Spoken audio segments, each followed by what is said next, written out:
Hey, welcome to probability. These are the basic ideas and rules we're going to look at now. And even if you've done probability before, there's something in this for you, because I'm going to make an important connection with statistics, which is often not done. And so it will be good to follow that through. And look around the screen, quite an exciting screen. We've got some coins here and some dice here. And they are quite often the tools we use to learn probability, because you're used in games of chance, and probability is about what's your chances of getting this or that. What's the likelihood that you'll win a prize over here on this spinner? What colour wins the prize? And what about poker machines? Oh, some complicated probability going on there. I'd steer clear of those. And what about this in the middle? Hey, this is going back to statistics, a histogram, and they can, graphs like that can certainly help you in an experimental way, an empirical way, work out the chances of things. So statistics is very, very closely connected to probability. A little bit of maths calculation going on down the bottom there, and we're going to have a look at that. But I like this one over here. This is nice. This is from Maths is Fun. You can Google search that, and they've drawn a number line there from 0 to 1, and they're suggesting that probability is a continuum, a continuous set of values starting at 0 where something is impossible and ending at 1 where it's a dead certainty. And in the middle, what have we got here? Hey, an even chance. What does that mean? Oh, even. Each is a half, 1 out of 2, or 50-50, I think sometimes we say it. And they put the little die down here. Do you remember that if you have only one of the two dice, you call it a die, a singular, and the 6 is on top, and these little dice have 6 sides, and they label 1 to 6, and so what's your chance of getting a 6 on top? It should be about a 6, which is pretty unlikely if it's down that end of the line.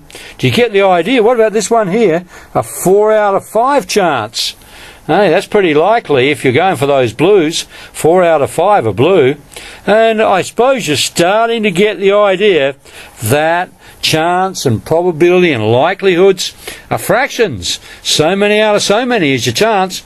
So let's develop that. Let's go on and look at some language and some basic terms here that I've got for you. Here's some basic ideas and terms.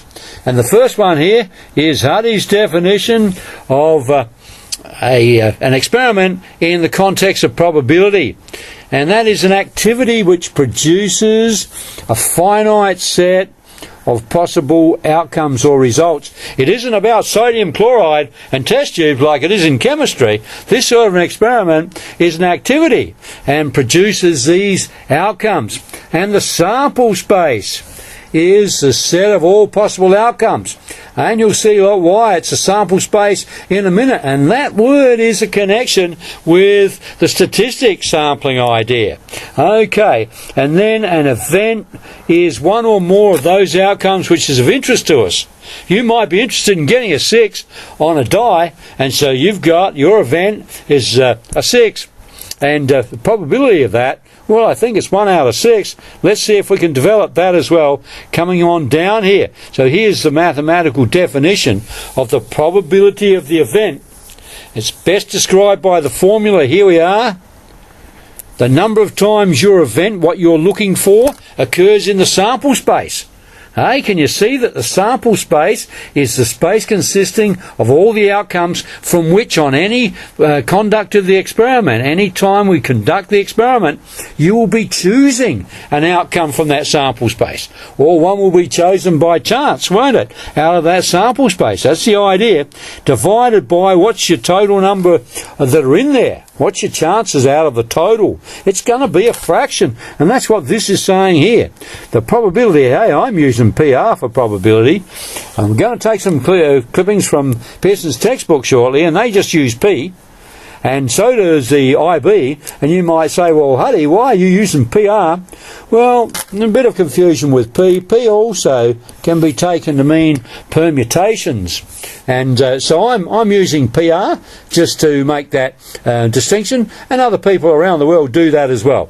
Anyway, so we'll drop the PR later on and go with Pearson's and the IB with just a single P. Let's have a look at this fraction here, though.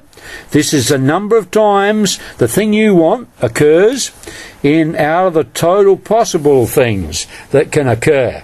That's in words there. Or over here, what's this little dude? This is the IB formula book now. Uses A instead of E for anything you're looking for. No R next to the P.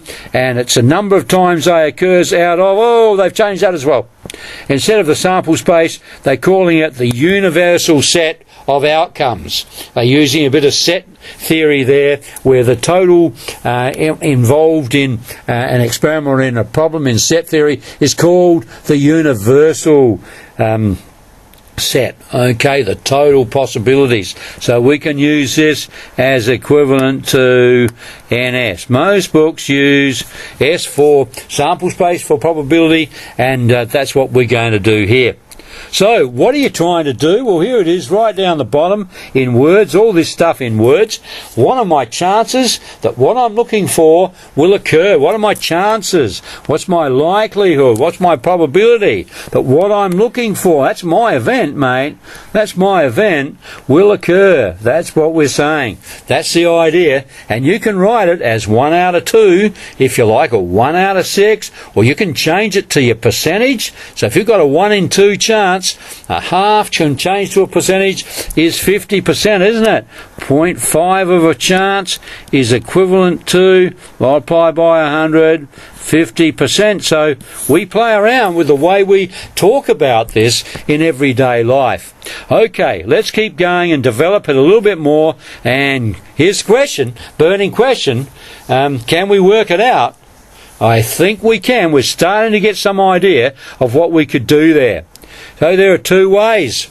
There's experimentally, or sometimes called empirically, same as in chemistry and other science, from experiment, and also theoretically. And we've done a bit of both already. Experimentally is your link to statistics, where we've collected data and we're looking at, from that data, predicting what the chances are of something happening.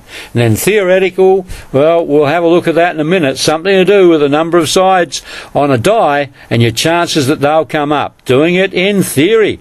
Okay, come on down and let's have a look at experimentally. Well, if you did some experiments, let's take some discrete data over here. So this is the discrete data, isn't it? We have 50 rolls of a die. You can only get a 1, a 2, a 3, a 4, a 5, or a 6. You can't get a 1.5. It is not continuous. There's only separate whole number values, so it's discrete data. And this is going to be a random variable. Every time you roll the die, there's going to be equal opportunities for all these to come up. It's random variation. But that doesn't guarantee they're necessarily going to come up the same number of times in each time you sample or take a sample of throws from the sample space. Okay, we've got random variation here, and it's not chaotic. There's going to be a pattern, but as you can see here, they haven't come out the same. Hey, what's going on here? 6 didn't do very well. What's the probability of a 6 from this data set? It's 4. Can you see it occurred 4 times over there? 4 out of a total of 50 rolls. So empirically, with this die, we are getting 4 out of 50. It looks like it doesn't come up 6 too well. Nor does it. There's 50 rolls, a big enough sampling of our total number of possible rolls to get an accurate determination empirically or experimentally. That's our question. How many do we need to use? How many times do we have to do this experiment to get that good estimate of the probability? That's a problem doing it experimentally, isn't it? Taking our sample of all the possible rolls of a die and only taking 50, we might have some errors in there. The same as we might do in statistics, with errors in estimating things about populations. Let's have a look at this one. 93 students puzzle solving. Oh, I should have been naughty here. I didn't put seconds. The number of seconds it took them to solve the puzzle from the quickies, 45 seconds to 115 seconds. And we've got a histogram here, because this is continuous data. Any number of seconds is possible. This is continuous data. It's got some random variation going on again. Okay, it's varying depending on the student. We're getting various numbers of students taking this time and so on. Just notice this is over here on the left here is really a column graph. Okay, column, hang on, column, we've got too many ends there, mate. So here, we don't really have anything between a 1 and a 2.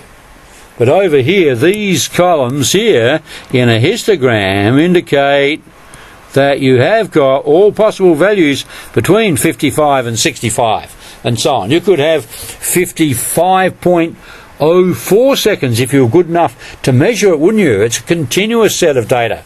There's no gaps between the measurements. And in the 93 students puzzle solving, how many took more than 105 seconds in here? Oh, I got it. It was 6. So the probability of being 105 to 115 seconds was 6 over 93. Oh, that's interesting. That's doing it experimentally or empirically. But I wonder, are 93 students enough out of the set of all possible students who might solve this puzzle to get a good probability? Because there is random variation going on there. Okay, well, let's keep going. Let's do some theoretical stuff then. Okay, theoretically, what would we say? Okay, theoretically, we're not going to be limited by 50 rolls on the die. Let's do the die for a start. Let's put in here that in this sample that we're taking, we're going to take from all possible rolls of the die, of any die. We're going to take all possible rolls of it, and that's going to be the group from which we're going to take our sample of 50. We're going to take a sample of 50 out of this. We're going to have 50. Now, in those 50, well, we would expect what? Well, theoretically, we've got 6 sides on the die. Let's put a 6 on the top there. We want a 6. Now, if it's not biased, if it's balanced properly, so we say it's unbiased, so it's exactly the same weighting through the die, so it should be, the probability of a 6 should be 1 out of 6, isn't it? One side out of 6. That's presuming also it's not going to land on its edge. Okay, but there are a few gravity rules that say that's virtually impossible. Okay, so the probability of getting a 6 should be 1 in 6. Why didn't it work? Well, hang on. 50 was too small a sample from our whole population here. Okay, the sample space was 1 to 6. And if we're going to take the experiment and we think of this as all the possible outcomes for that die with, let's say, an infinite number of rolls, then we expect it to go to 1 in 6. We just didn't take a large enough sample. N was too small. And in a minute, I'm going to show you what happens if we do take a larger number of experiments there and get a bigger number of all the possible rolls and see if there is a tendency to come to this magic number of 1/6. Let's grab this all out and let's do it for the 93 students. Let's get our thinking caps on here for the 93 students who are doing the puzzle. So what would be the set from which we're saying here? It would be all students who ever did the puzzle, not just 93. Okay, what would the pattern really look like? It's a random variation. What would it look like? Okay, so we'd be taking many, many more than 93 now. N would be getting very large. Okay, taking as close to an infinite number as we might. Now, can we work it out? Now, students haven't got 6 sides and things like that, like with a die. It's a continuous variable, the time that they will take to do the puzzle. I don't think we can work this out. Human factors come into this, and we won't be able to do this one theoretically. We better go down and see if we can suss out both of these by extending our experimental results. Let's take bigger N for both of them. Let's see what happens now. Okay. Rolls of a die. Now this was down here, I think I've scribbled on that. So let's say, I think this was, N was 50 here. Let's get rid of this. N was 50. And then N increased along here. That's not very nice. N increased along here. Up to around 500 here, I think. Oh, look what happened. The random variation sort of evened itself out. So that we see that if N is large and we take more from that total population of rolls of that die, we do tend to get even numbers of occurrences of each of the outcomes there. And it is tending to 1/6 each.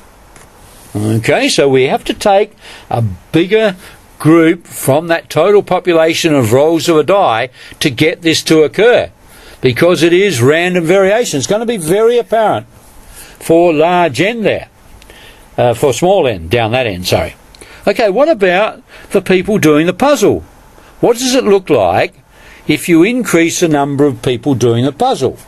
Here is what it looks like for 93 students. If we did many, many more students, let's take a few thousand, could you see if we were good enough, we would have those students being very close to each other in time. The times there would be very, very close. Why? Because you would say, well, what are we going to say? Let's measure it down to a millisecond, something like that. And if we did that, then there would be virtually no gap between groups of students there. None at all. They would be close to each other. And so that's what we've got here. And look at the columns. They could be infinitely small as well. In other words, we could have a smooth curve, a continuous curve for this variable to describe the times that students took. And if we did, that could lead to a formula for the function, and that could lead to, if we got a formula, we could actually work out how many people were in here above a certain number. And that could lead, and this is calculus now, to area under the curve and a theoretical probability in this situation. This is called a continuous probability distribution. In this part of the course right now, we're only going to be talking about discrete ones, but later on in this IB course, we will be talking about the continuous probability distributions as well. All right, so this is interesting, isn't it? One that we can work a theoretical probability out, and the other that we can't quite at the moment until we get the maths here for this curve, for this what's called a normal distribution here. A distribution of a random variable, a normal distribution. And here the random variable is the times that students take to do this puzzle in seconds. Okay, you're starting to build up some ideas. I want you to be able to flick from the statistical idea where we have calculations of an experimental or empirical or theoretical, experimental nature, and how we're going to develop them into theoretical probability, or what's called a priori probability, where you're able to work out the probability and predict what experiment might produce beforehand. A priori means in Latin beforehand, or theoretically now. Okay, let's go on. Can we do something now? And I'm taking some screen clippings from Pearson's here, their new textbook. And here's the first one. Toss a coin twice or two coins once. Record the results. What is the sample space? So we're starting off very basically now. Sample space is a set of all outcomes. Well, you could have a head and a head. Head and a tail. Tail and a head. tail and tail. Notice that you do have to list them in either order, because any of those could have come up and the order is separate. It's a different event if or different outcome if you have them in different order. Got the idea? Let's do a few more to get the idea of sample space now. Example 2, toss a coin twice or 2 coins once, okay, and count the number of heads. So what we're looking for in the number of heads, what's the sample space?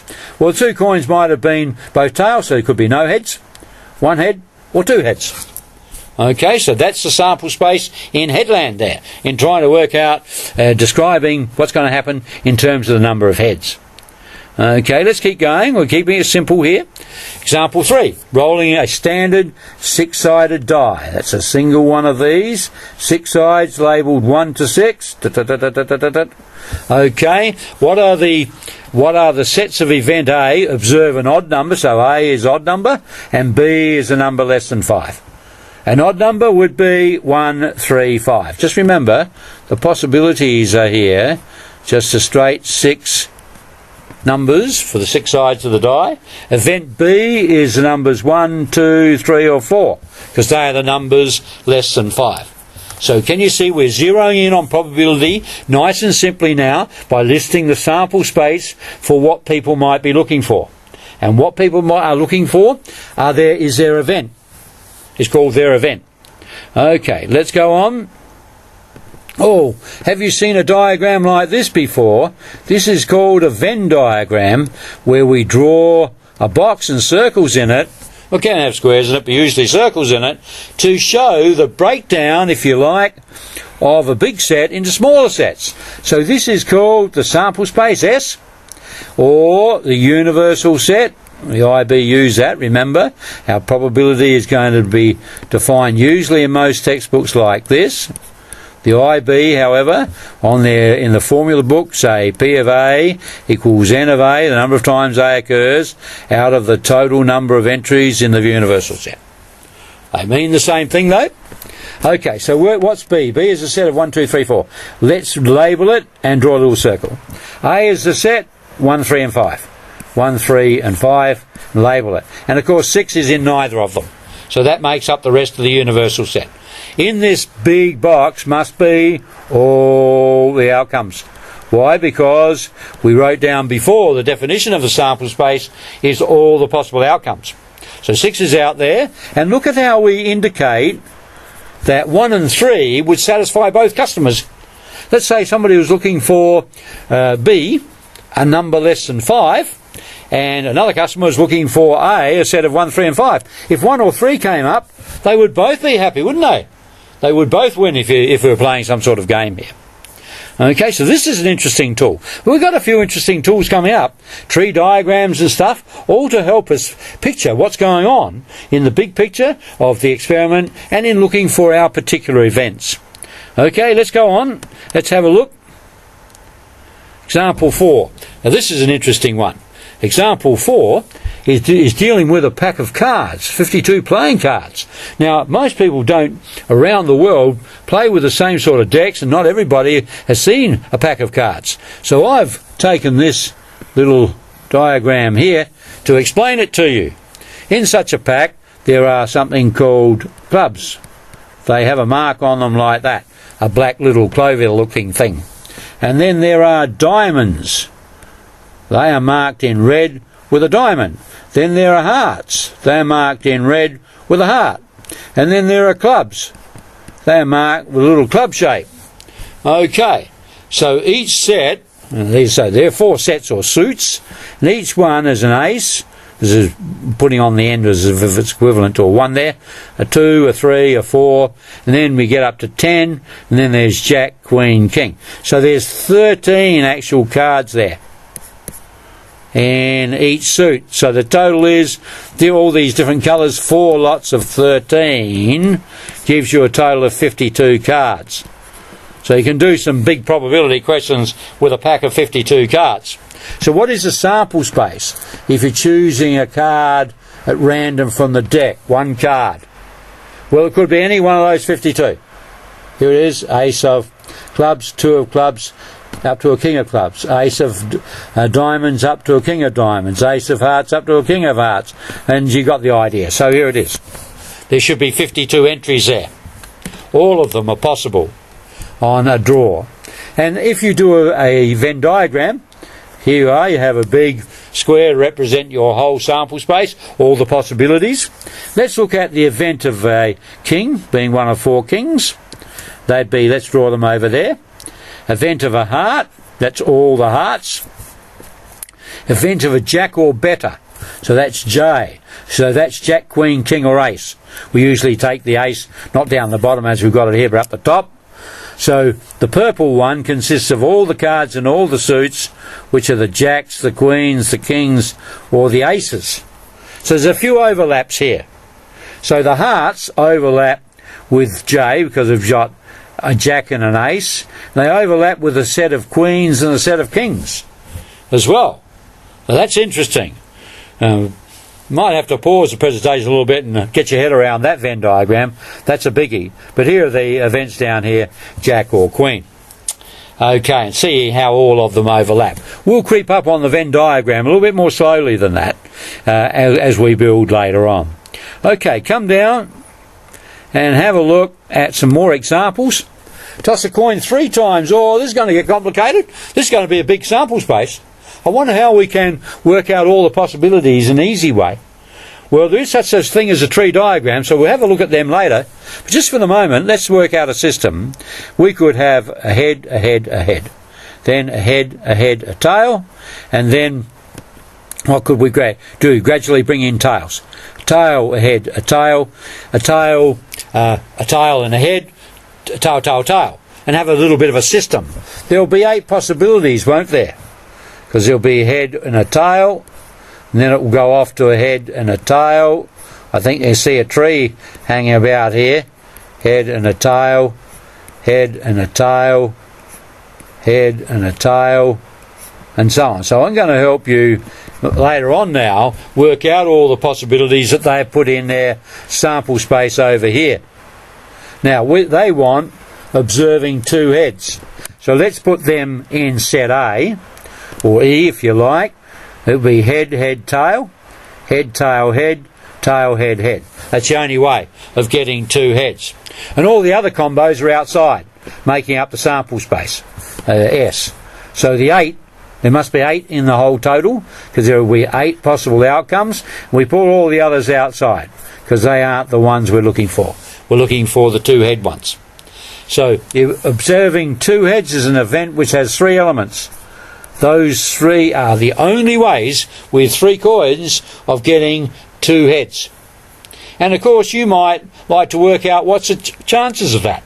Excuse me. The NE here is what? 3. NS is 8. And they all have equal opportunity of occurring, so the probability of 2 heads in any order is 3 out of 8. So we're starting on the way to working out probabilities by listing the sample space and picking out the ones that we want. Okay, come on down to your first set of problems. Some of these are quite easy, but you have to think through. They're mainly listing the sample space, not working out probabilities yet, just the sample space. So here's the first 4. I'd like you to pause the presentation and have a go, and we'll do that for the whole 10, and then the fully worked solutions are underneath, so you can scroll ahead, forward the presentations to the solution, then go back to the next set, and so on. Wiggle it around a bit. Okay, here's first 4. Let's go to, there's 5 through 9, it pops straight up there. 5 through 9.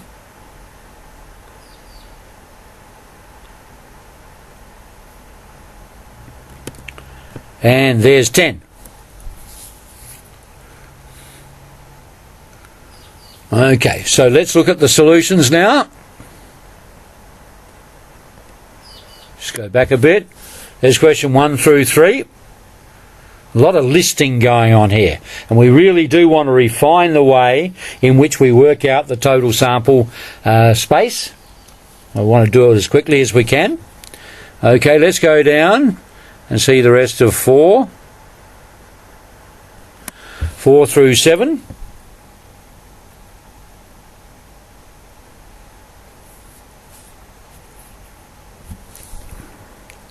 let's look at the last three then.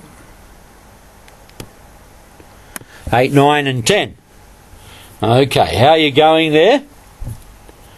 A matter of listing them carefully in some sort of systematic order so we get all the possible outcomes.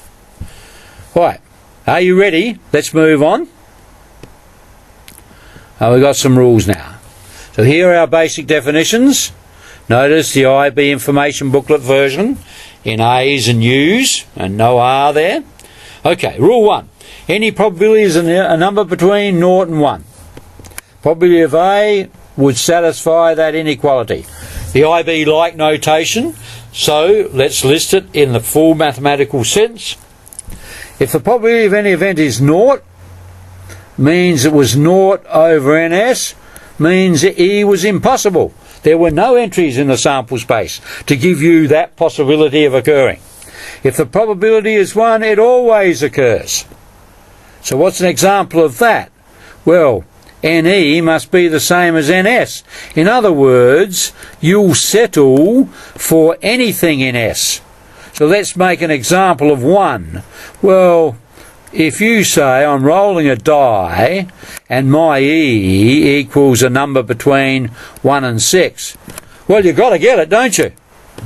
How many possibilities have you got? It's 6.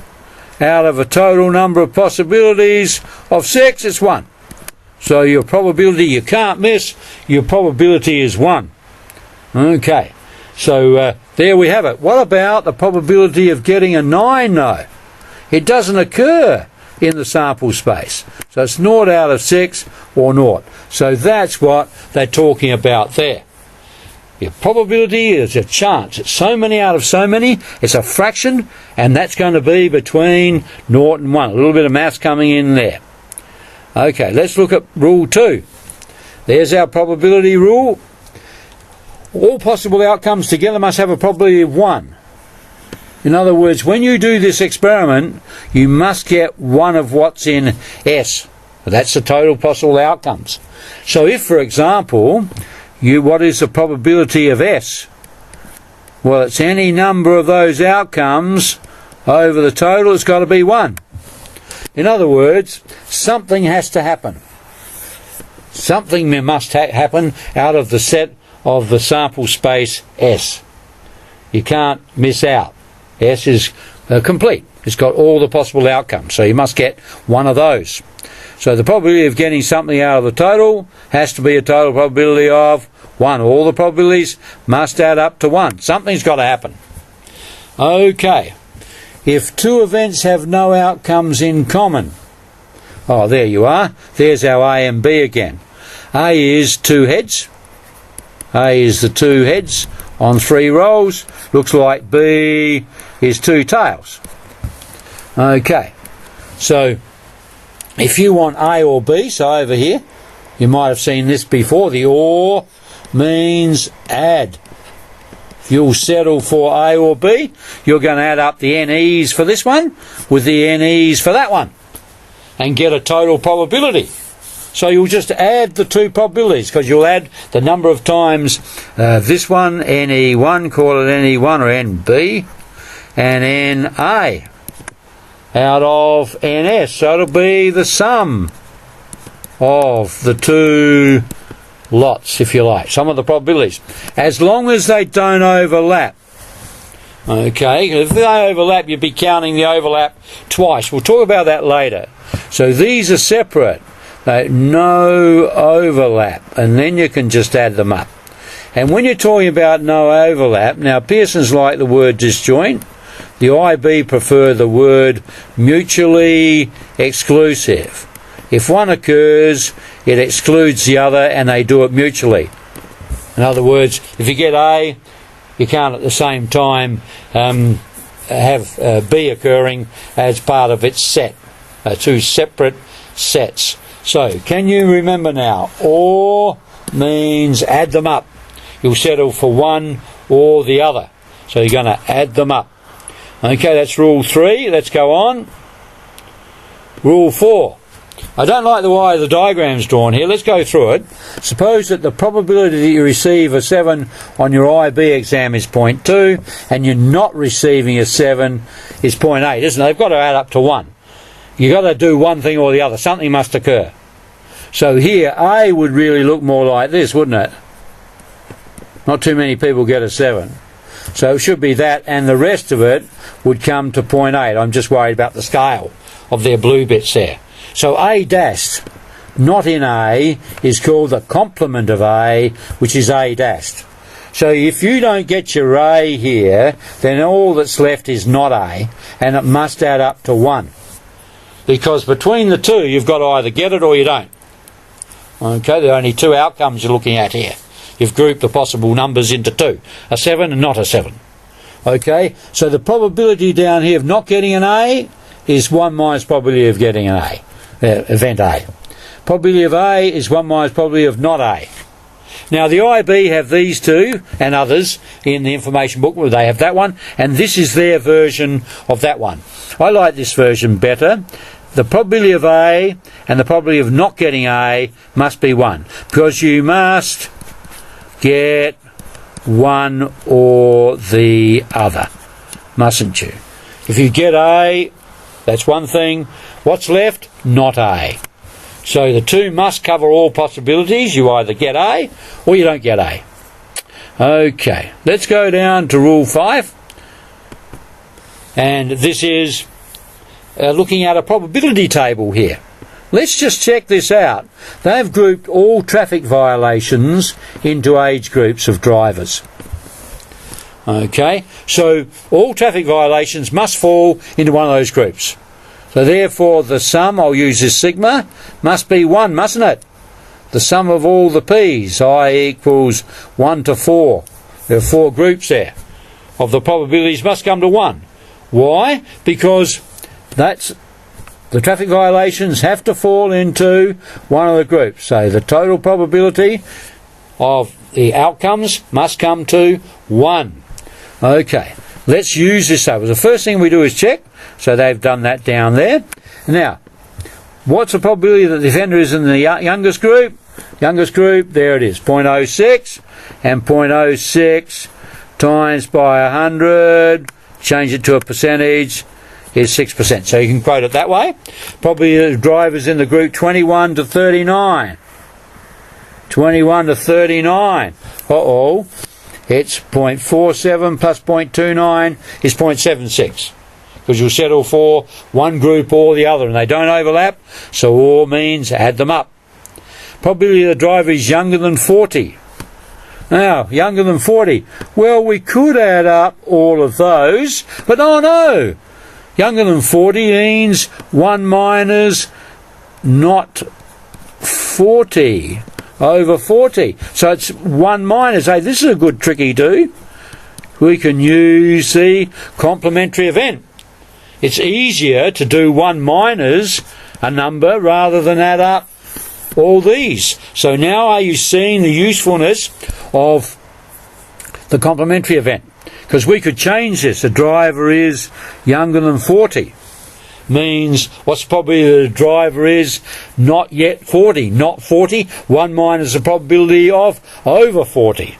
Split the sample space into 2 sets only, over and under. Okay, and 1 plus the other must come to 1. Okay, there's some little tricky do's going on here. Let's have a look at some final examples here, and I'll get you to do some for yourself then. Here is one here. It's a striking fact that when people create codes for their cell phones or mobile phones, the first digits follow distributions very similar to the following one. In other words, hardly anybody chooses a 0. 1 is popular, 2 is popular, 3 is popular, and then they start to drift off. Okay, let's check the table. These, what possibilities are there? There should be 10 possibilities, 0 to 9. You can't have 10, that's a 2-digit number. Okay, so there are 10 possibilities, and that covers all possibles are there. So therefore, the sum of these probabilities from I equals 1 to 10 of the probabilities must equal 1. you can't have anybody choosing a different number. So all the numbers must be covered there, and these must add up to 1. Let's work out the probabilities of the following 3 events. A is the first digit is 1. So down here, probability of A, let's go and look at it. Yes, it's 0.3. What about first digit is more than 5? So that will be this bunch. So add them all up. Okay, add all those. Oops. No. Look at that. Nearly got that wrong. It's more than 5. So it's got to be bigger than 5, not including 5. More than. C, first digit is an odd number. Let's pick the odds. 1, 3, 5, 7, and 9. Let's add them all up. 1, 3, 5, 7, and 9. Yep, you're getting the idea. Looking carefully at your definition of your event and the total sample space. Or here the probability. Okay, find the probability that the first digit is 1 or greater than 5. Well, it can't be both, so or means add. That's a probability of 1 plus a probability of 5. A or B. Okay, and we'll have a symbol for that later on. Using the complement rule for the second one. Not 1. Well, not 1 is everything else. Oh dear, we'd have to add all these up. I know, I don't like that. So let's just take it away. Probably the first digit is not 1, is 1 minus the probability it is 1, which is 0.7. Can you see that complement tricky-do is quite useful? Because you don't have to add up all the others, just take away the one you don't want. What's the probability that the first digit is odd? Or a number bigger than 5? Uh-oh, now we're in trouble. Or means add. But you can't add up the first digit is odd and the number larger than 5. Let's go back over here, because there's the number larger than 5 and there's odd. If you just add them up, look out, they've got some common ones. You'd be counting these twice. So what you have to do is list them out. These are all the odds. And the numbers bigger than 5 are those. You can't put 7 and 9 in twice. So look out. These were not mutually exclusive. Got to check that. You can't count things twice. One is part of one set and part of the other. So the OR rule still means add them up, but be careful there. It's 0.721. If we added these over here, 0.221 and 0.603, we get a much bigger answer because we've counted 7 and 9 twice. They were in both. Look out for the overlapping of these where they can occur together. All right. Starting to get you thinking a bit, getting a bit of a headache. We haven't got far to go. Let's just finish off here with the same idea. Let's say that people didn't follow patterns with their digits on their first digit on their mobile phone locking. Let's say there was equal opportunity of choosing any number. People don't tend to be like that, but let's say they were. The sum this time from I equals 1 to the 10 possibilities of the probability must come to 1. So if they're all equal, they'd all be 0.1s. If there was no bias or favouritism in people's mind about numbers. So what's the probability of the first digit being a 1? That'll be 0.1. What's the probability of the first digit being bigger than 5? That's a 6, 7, 8 or 9. Well, same thing again. 4 lots of that. And what about the first digit being odd? It'll be a 1, a 3, a 5, a 7 or a 9. So there they are, 1, 3, 5, 7 or 9. So it's 5 lots of 0.1. It's 0.5. And what's the probability the first digit is not a 1? The first digit is not a 1. Well, it's 1 minus the probability it is. 0.9. We don't have to add up all these others, because we simply split the sample space into ones and not ones. Okay, so therefore the two must add up. The 1 and not 1 must add up. So the not 1 must be 1 minus the 0.1, the probability of a 1. Do you get it? Okay, are you ready? Okay, here we go. an easy way now of determining the sample space, and also to help later on the probability calculation. Tree diagrams.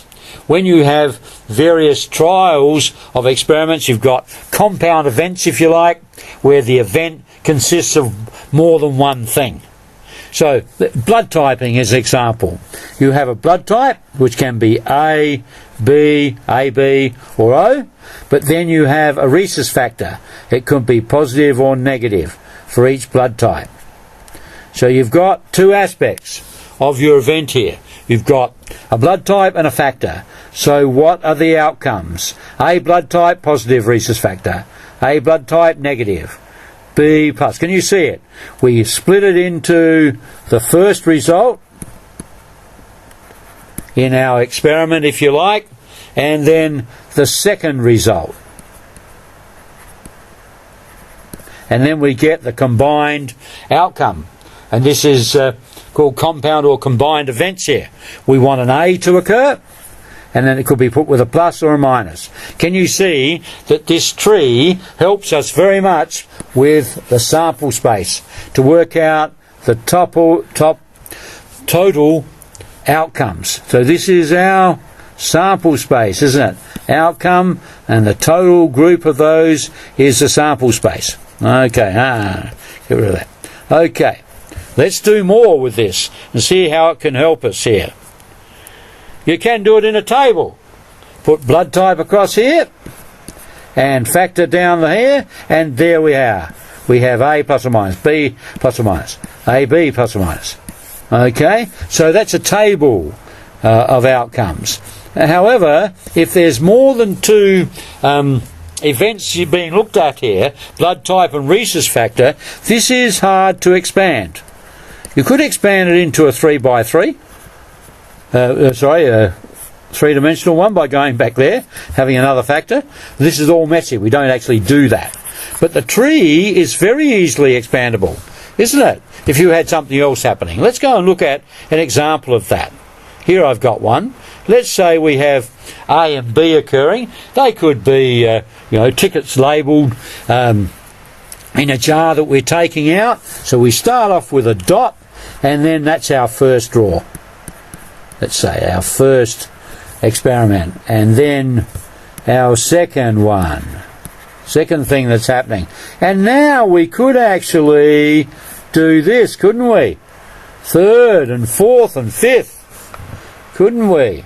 Wouldn't that be interesting? Getting a bit closed up here, made a bit close here. And we could keep expanding it. Not that we want to do this, it's very mechanical. We'd like to work out a better mathematical way of doing that. But for the moment, when we're just beginning with basic ideas, we could do that. What about those coins, heads and tails? Let's see how they would go. Okay, so this is the first toss, the second toss, and the third toss. So this would be, let's say, heads and tails. Goes to a head and a tail. Head and a tail. And out here we could have a head and a tail. After here, a head and a tail. Head and a tail for our third toss at the end of the other tosses. Okay, so what are the outcomes? What's our sample space here? Well, we've got head, head, head, all in a row. Well, this is one way of getting it right. Head, head, tail. Come out along the branch. Head, tail, head. Okay, then we've got head, tail, tail.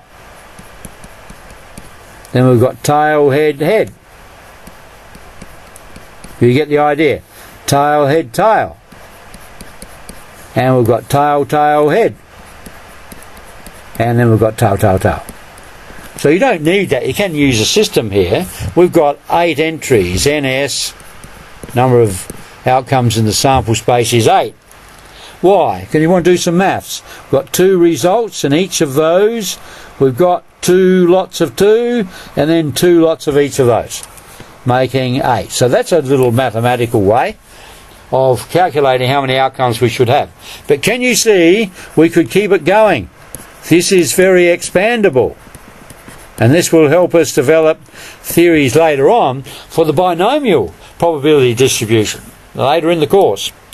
All right, so you've got some tools now, haven't you? Are you ready to use them yet? Well, here are your first set of problems, question 1 to 3. I'd like you to have a go at that, so pause the presentation. And again, we're working now this time with actual probabilities. We're going to ask you to work with the sample space and find a probability using some of our rules. Okay, let's go on to question 4. Question 4, 5 and 6.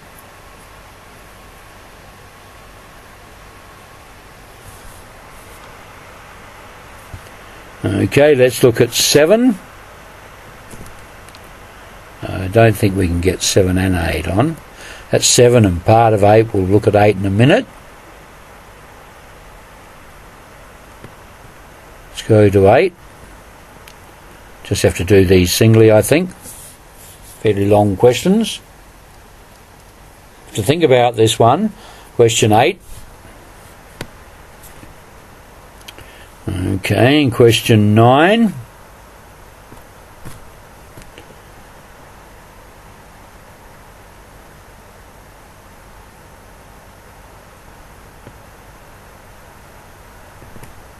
Question 10 and 11. Let's now have a look at the solutions to those. Let's come down here. Question 1, 2 and 3. Working with our probabilities now.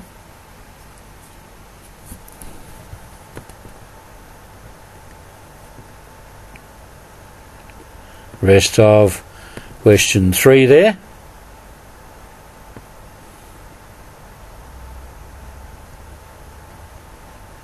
To question 4.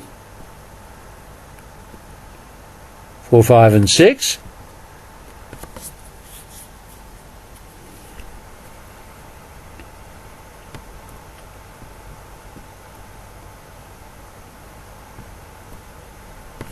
Question 7.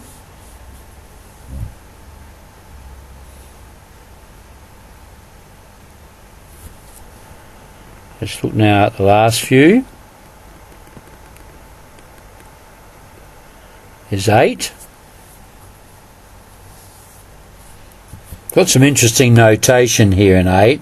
I just might mention AB/US means you're looking at that group given that they're in the US. Okay, in the other group.